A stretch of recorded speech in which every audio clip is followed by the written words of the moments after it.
E aí pessoal, tudo bom com vocês? Então vamos dar continuidade na nossa aula. Na aula anterior falamos a respeito dessa nova ordem mundial, né?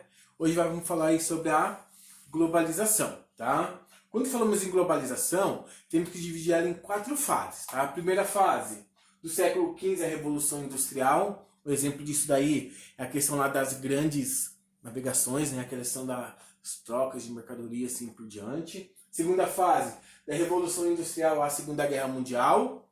Terceira fase, da Segunda Guerra Mundial até ali o final da Guerra Fria, tá? E a quarta fase, que é essa que nós vivemos hoje, né? Dessa nova ordem mundial, ok? Temos um exemplo disso aqui, né? Esse mapinha. O mundo, né? O espaço. Teve diminuição do espaço? Não. O espaço continua igual. Tempo diminuiu? 24 horas continua ainda 24 horas. Aqui nessa questão do tempo é o quê? Um exemplo. Há 100 anos atrás, o tempo para você sair aqui do Brasil para a Europa é o mesmo tempo de hoje? Não, hoje vai muito mais rápido. Hoje, em questão de horas, você está lá. Quando falar essa questão da diminuição, está relacionado a isso daí. Ao tempo de deslocamento para outros lugares. O deslocamento de mercadorias hoje vai muito mais rápido do que há décadas, há séculos atrás. Então, quando falo nesse encurtamento, está relacionado a isso daí. Tá?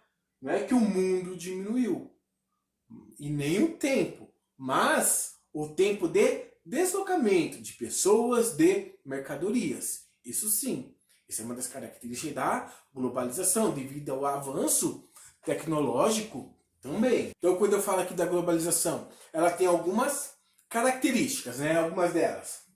Pilares da globalização. Quando eu falo pilar, quer dizer o quê? Aquilo que sustenta capital e tecnologia. Igual o Brasil, tá? Temos capital? Brasil? Sim, temos capital, né? Somos um dos países mais ricos do mundo. Só que nós não temos tecnologia, tá? Estados Unidos, Japão, hoje, atualmente, a China tem capital? São os 3 países mais ricos do mundo. E tem também tecnologia, tá? Quando eu falo aqui que o Brasil ele tem capital, sim, não quer dizer que ele seja desenvolvido, tá? Nós temos o capital, mas não somos um país desenvolvido. Então, uma das características, né, da globalização seria esses pilares da globalização, né? Capital e tecnologia. Questão do consumo, né? Consumismo. As principais características da globalização, que aí é o quê? Consumir cada vez mais. Só que aqui entra um problema. Quanto maior o consumismo, tem a questão do meio ambiente também, que acaba se degradando cada vez mais, tá? Formação de blocos econômicos, tá? Que eu também já comentei com vocês. Lógico, essa formação iniciou após, né, com o fim da Guerra Fria. Não, já veio antes. Só que ele acabou intensificando mais. Porque quando eu falo nessa questão de formação de blocos, a ideia principal é o quê? As relações comerciais. Quando eu falo em globalização, a ideia é o quê, né? Facilitar comércio, deslocamento populacional, que a gente seria falar, né? Aldeia global. Mas a gente não pode falar que o mundo inteiro é uma aldeia global? Não. Quando eu falo nessa questão da globalização, é principalmente a questão de mercadorias. Já que eu falei aqui dos blocos econômicos, vamos pegar aí a União Europeia, por exemplo, né? A ideia da União Europeia é o quê? A livre circulação de pessoas e mercadorias. Só que nós temos um outro bloco econômico também, o NAFTA, tá? Que é entre os países da América do Norte, Estados Unidos, Canadá e México. Uma das ideias é o quê? Né? Facilitar o comércio. Só que ali, entre Estados Unidos e México, em boa parte da sua fronteira tem o quê? Uma cerca, um muro. Não é a livre circulação de pessoas. Por isso que eu falei, quando nós temos essa ideia de aldeia global, o quê? Facilitar mercadorias e pessoas. Só que a gente vê desse exemplo, né? Que não é bem assim então. Ok? internacionalização dos fluxos de capitais. Facilitar, né, o capital, a comercialização entre os países. Neoliberalismo, uma das características principais da globalização. Por quê? Quando eu falo em neoliberalismo, é o quê? Privatizações, né? Privatizar, tirar da mão do Estado. Arrocho salarial, diminuir esse salário aí dos funcionários. E Estado mínimo. Quer dizer o quê? Quanto menos interferência do Estado, melhor. E também as transnacionais. Hoje as transnacionais, elas influenciam muito nos países, nos estados.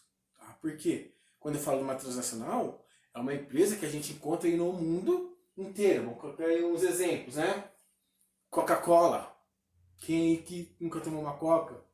Um Mac, né? Algumas empresas aqui, ó. Tem a Nokia.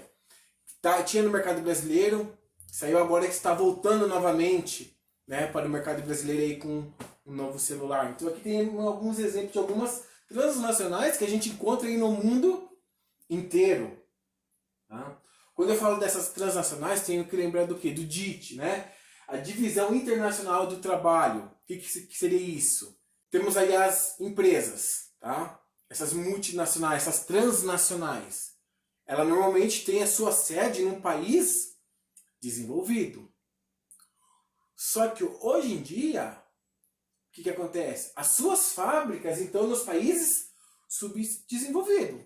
A matriz ainda continua lá, a sua sede, né? O escritório da empresa.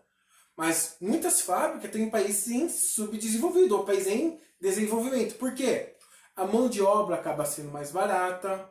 Tá? Consequentemente, o lucro dessa empresa vai ser maior. Vamos pegar aqui, morando aqui em São José. Temos aí a Renault, certo? A Renault é uma transnacional? Sim. A gente encontra produtos da Renault no mundo inteiro. Tá? É uma empresa francesa. Tem fábrica lá na França? Tem. Mas a sua sede, seu escritório é na França, não é aqui no Brasil. E por que tem fábrica aqui? Gente, questão de um país em desenvolvimento, a mão de obra aqui no Brasil vai ser muito mais barata que a mão de obra lá na França. Quer dizer o quê? O lucro da empresa vai ser muito maior. Outro exemplo do celular. O iPhone é uma empresa o quê? Americana. Aonde fica a fábrica do iPhone? Na China. Porque a mão de obra na China é muito mais em conta que a mão de obra americana. Consequentemente, o lucro da empresa vai ser muito maior. Tá? Então, quando falamos de transacionais, está relacionado a isso daí, que é uma das também características da globalização. Esse fluxo de informações, de mercadorias, né, de conhecimento também. É tudo característica da globalização. Quando eu falo esse fluxo de conhecimento, por quê? Hoje, para eu conhecer uma cultura, eu preciso ir até aquele país? Não. Eu com a internet eu consigo saber como que é aquele país, aquela cultura, assim por diante. Ok? Pessoal, atividade aí para vocês realizar, tá? Leitura da página 16, 17 e 18, tá? Leitura da 16, 17 e 18. E as atividades da página 18 e 19, tá? Então as atividades da página 18 e 19, certo, pessoal? Tchau, tchau, até a próxima aula.